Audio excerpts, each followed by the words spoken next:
مؤمنين بقدراتهم خالص، او المدربين جم بعد ما النادي تعاقد مع اللعيب ده.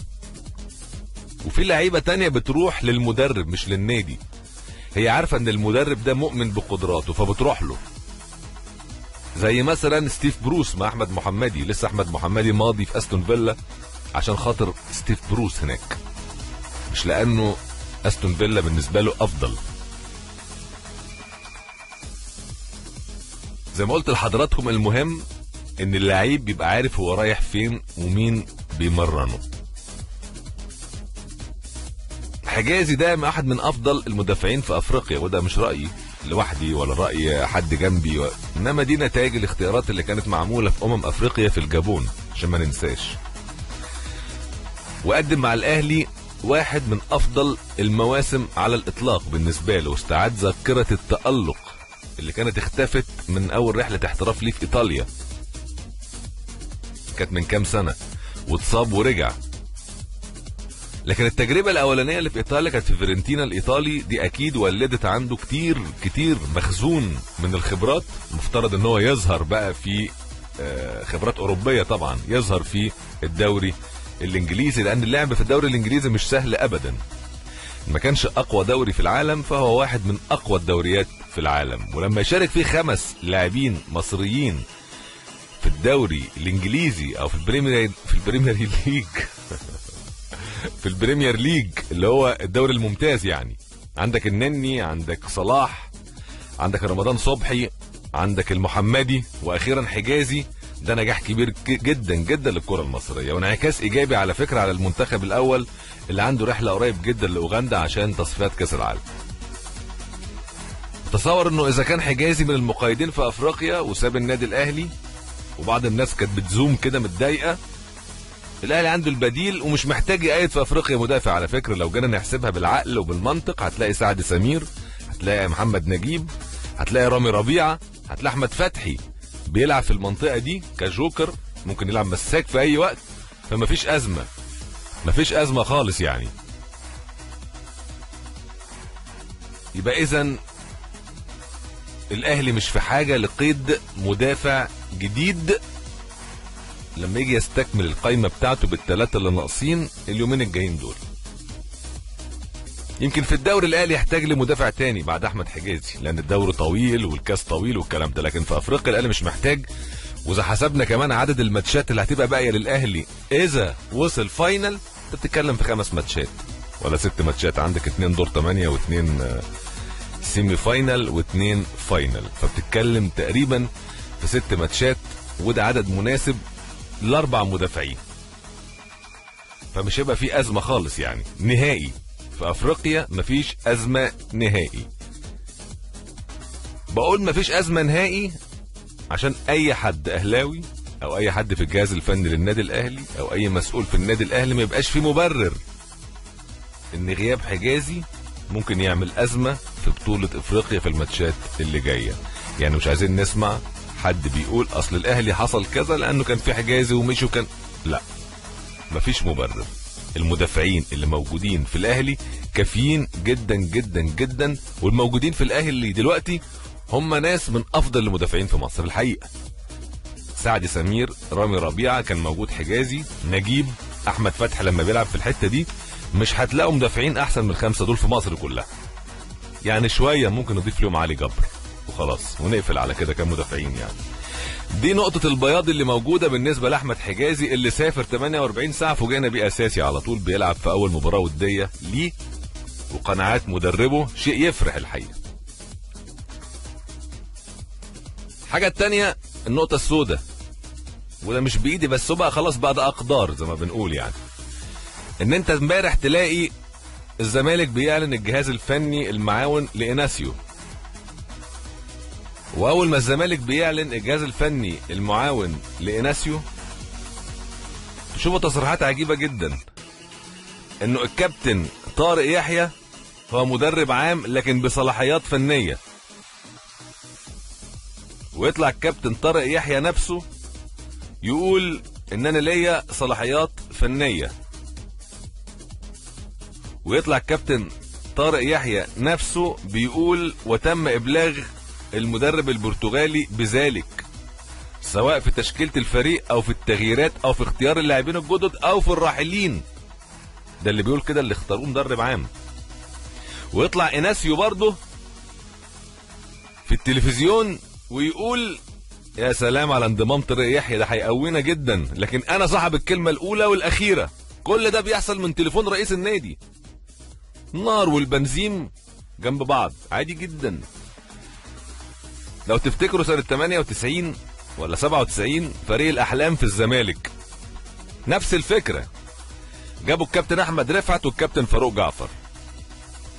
كان فريق الاحلام ده بيضم احمد الكاس، وكان قاسي سعيد الجزائري، واسماعيل يوسف واشرف قاسم كانت فرقه يعني تاريخيه لنادي الزمالك وقتها، وكان فارق عن الاهلي ب 13 بونت. كابتن احمد رفعت والكابتن فاروق جعفر، طبعا المستشار الرياضي دلوقتي لنادي الزمالك ما شاء الله كابتن فاروق جعفر، يعني نفس المفاهيم موجوده، وكان رئيس النادي الحالي عضو مجلس اداره، هو اللي كان مصر على التشكيله برضو دي في 98 او 97.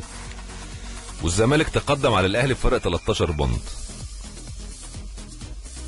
وفجاه الكابتن احمد رفعت مصر انه ما يلعبش خالد الغندور ناحيه الشمال، والكابتن فاروق جعفر اصر ان خالد الغندور يلعب ناحيه الشمال، والاثنين مسكوا في بعض، واحد مدير فني والتاني مدرب عام.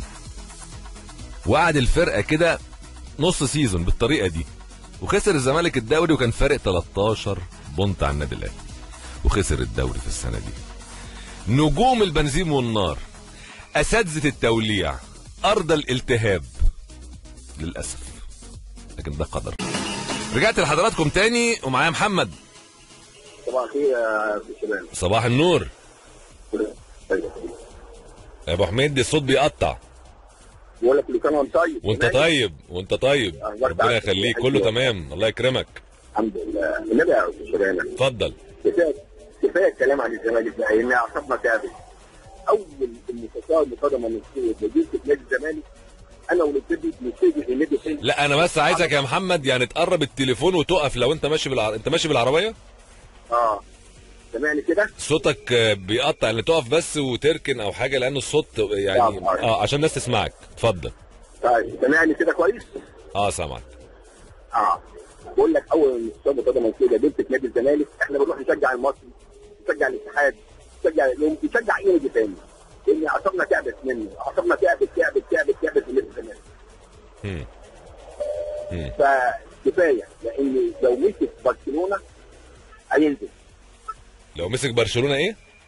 هينزل، مش هيكمل في الدوري. تمام. انت زملكاوي يا ابو حميد؟ زملكاوي من ايام عبد الناصر وحماده امام ووجه الخطيب، كان راجل عجوز. زملكاوي من زمان. ولسه مستحمل؟ لا انا بقول لك شجعت المصري، بقول لك شجعت المصري على طول.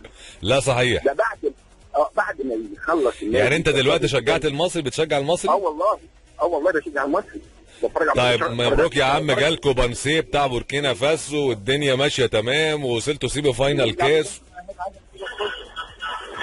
والدنيا ماشيه. بشكرك يا استاذ محمد، شكرا جزيلا. وده لسان حال طبعا كل الجمهور الزمالك تقريبا. زي ما قلت لكم انا عايز يعني اسمع ارائكم في يعني انا قلت نقطتين، نقطة خاصة بأحمد حجازي وازاي الدنيا بتمشي سموث جدا مع الاجتهاد ومع الهدوء ومع الاستقرار، وازاي الإصرار على إلهاب الأرض. يعني إصرار والله العظيم، يعني أنا ما شفت في حياتي، على فكرة شابوه يعني، لأن أنا أحب دايما الإصرار. يعني أنا دايما من الصفات اللي أحبها في الناس اللي تشتغل معايا أو عن نفسي إن أنا أكون مصر على الشيء، بس مصر إن أنا دايما اشتغل في الارض المحروقه، احرق باستمرار الارض. دي حاجه عجيبه جدا، دي ما شفتهاش ولا هنشوفها الحقيقه.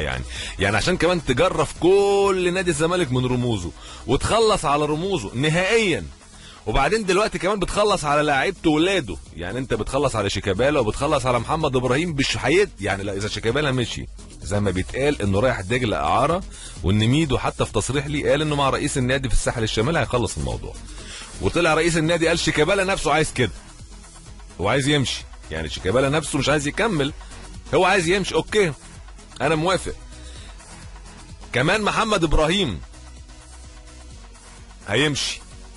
عارفين مين هيتبقى من ولاد نادي الزمالك؟ ومصطفى فتحي مشي خلاص، هتبقى 2، عمر صلاح وفتوح بس. الباقيين بقى ولاد الجيران، انبي، الانتاج، الداخليه. وهات التليفون وخش عليا. مين؟ عبد الله. السلام عليكم يا ريس. ازيك يا عبد؟ ازيك يا استاذ محمد، عامل ايه حضرتك؟ صباح الجمال. صباح الفل يا باشا. والله يا باشا انت دلوقتي النقطه اللي بتتكلم فيها دي انا كنت عايز اقولها في الاول، ان نادي الزمالك مشكلته ان ما عندوش حد من ولاد النادي. ده مقصود، اوعى يعني. بص انا بدات اشعر ان ده مقصود يعني. هقول لك ليه مقصود، هقول لك رايي يا عبد الله. اتفضل. نادي الزمالك اول ما اتمسك في الدوري ده اتهد كله عشان يتبني من تاني، والتاريخ يبدا من 2014. تاريخ النادي كله اتهد، وكأن التاريخ عباره عن ارض وطوب وكراسي طبعا ده غلط، مفاهيم غلط، لكن بقول لك المخطط يعني.